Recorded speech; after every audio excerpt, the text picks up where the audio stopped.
India is a land of rich heritage and great geological, biological, and cultural diversity.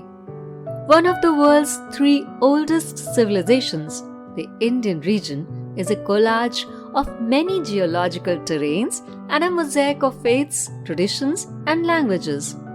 A country with nearly 1 billion people, India is the largest democracy in the world today.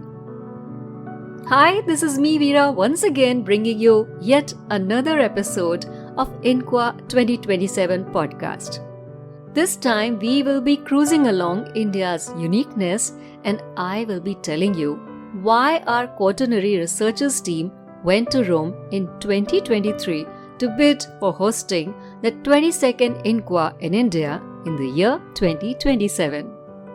So coming back to the Indian region, which is spread over an area of 3.2 million square kilometers and drained by some of the mightiest rivers and featured by a lofty mountain range in the north and a great escarpment on the western margin, is divisible into several distinct natural regions.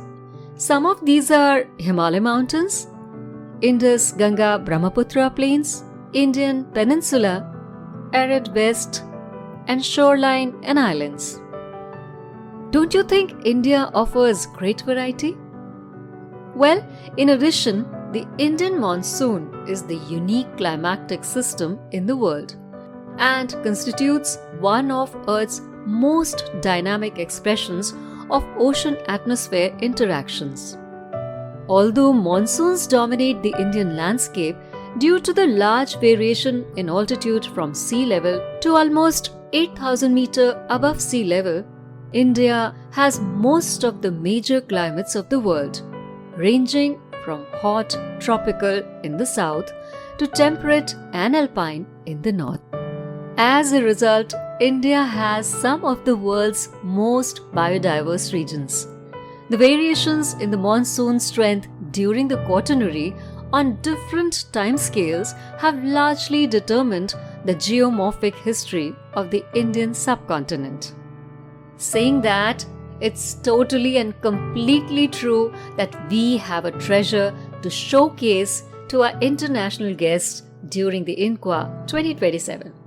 Well, there's one more thing. In the last 4-5 decades, the Quaternary studies in India have mainly dealt with the continental and offshore paleoclimate records, and attempts have then been made to reconstruct the variations in the monsoon-induced rainfall, fluvial runoff, and related aggradation and erosion.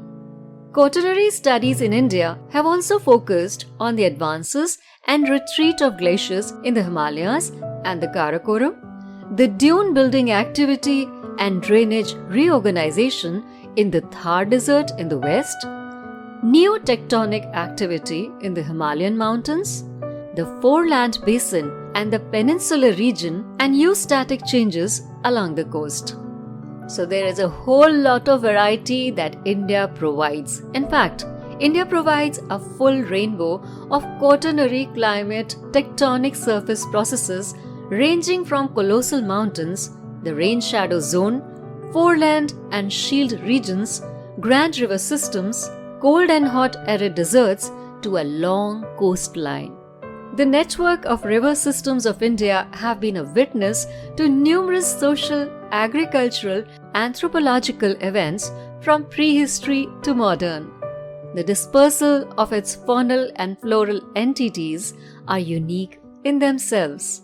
It is a cradle of civilization and has a long recorded history.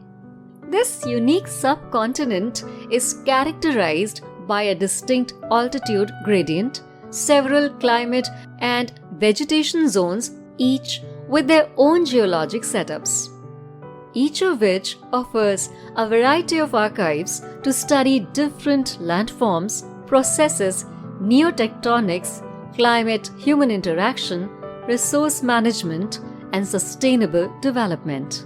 So, just you wait, because all of this will be showcased over here in this podcast in the form of pre- and post-Congress field trips across the country.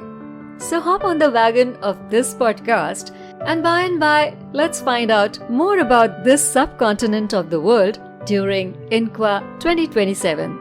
Till we meet again in our next podcast, why don't you plan your itinerary? It's bye for now from Veera. Be in touch.